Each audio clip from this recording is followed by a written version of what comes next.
ये इमामबाड़ा और मस्जिद सुनसान है।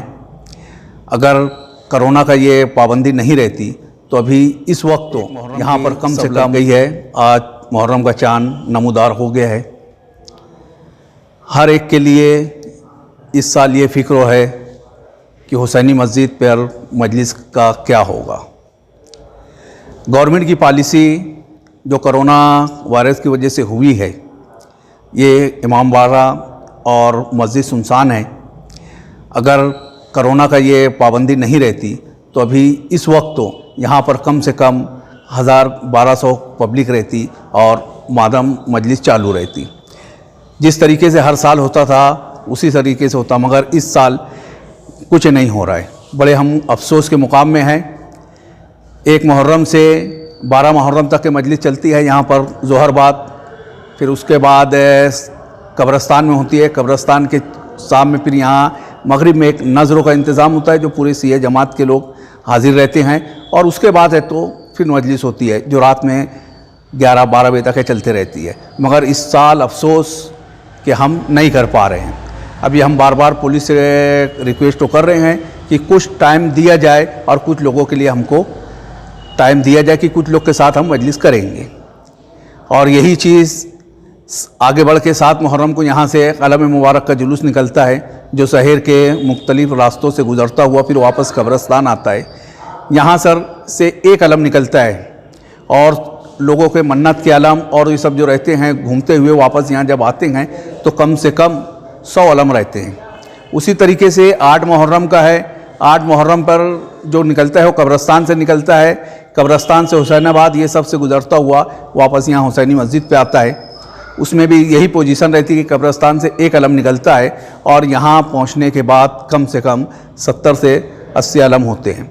9 मुहर्रम की रात में सब्बेदारी होती है। छोटा सी बच्चा भी ये गवारा नहीं करता है हम घर जाके सोएं। सब अज़ादारी में रहते हैं, मजलिस में रहते हैं, अज़ा खाने में ज़्यादा टाइम देते हैं और ताज़िया के साथ सब्बेदारी होती है। 10 मुहर्रम को बाद नमाज फ़ज्र यहाँ पे आमाल सुबह आसुर होता है। आमाल सुबह आसुर होने के बाद फिर नमाज के बाद अलम मुबारक और ताज़िया निकलती है।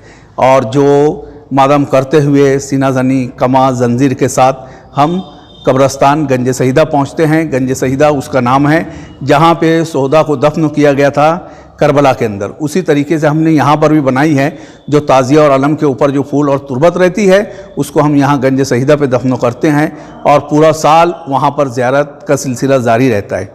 ऐसा नहीं होता है कि सिर्फ वहाँ पर सिया पहुँचते हैं, सभी पहुँचते हैं। सिया सुन्नी 11 मुहर्रम को हमारे शहर से बहुत सारे ताज़िया, कम से कम 200 ताज़िया सिया कब्रस्तान पहुँचते हैं। मगर इस साल हम पाबंदी की वजह से लाचार बने हुए।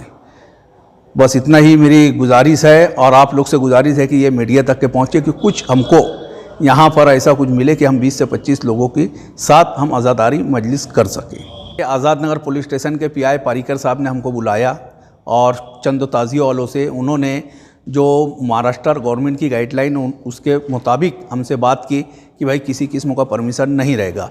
जो भी मजलिस करना है, ताज़िया बैठाना है, अपने घर के अंदर रखे, उसका दर्शन करना है घर के ही अंदर करे, मजलिस वगैरह जो ऑनलाइन करे। उसके बाद शाम में 5 बजे अपर साहब मालेगांव के एसपी जो है और डिप्टी साहब उन लोगों ने बुलाया। वो लोगों ने भी वही संदेशा दिया। उसके हमने बहुत सारी उनसे बात की है कि फिर भी हमने लास्ट में ये कहा है कि हम कुछ दिन के बाद 1 से 2 दिन के बाद उनको जवाब देंगे कि हमको क्या करना है। हम सब बातें मान लिए ऐसा नहीं है, उनको इनकार कर दिया है कि भाई हम सब बातें इस पर अमल करेंगे, ऐसा नहीं है। और रात में फिर अभी 8 बजे किला पुलिस स्टेशन पीआई ने याद किया, किला पुलिस स्टेशन पीआई ने भी किया और उससे भी हम यही रिक्वेस्ट किए कि भाई हमारी बातें आगे तक के पहुंचाया जाए।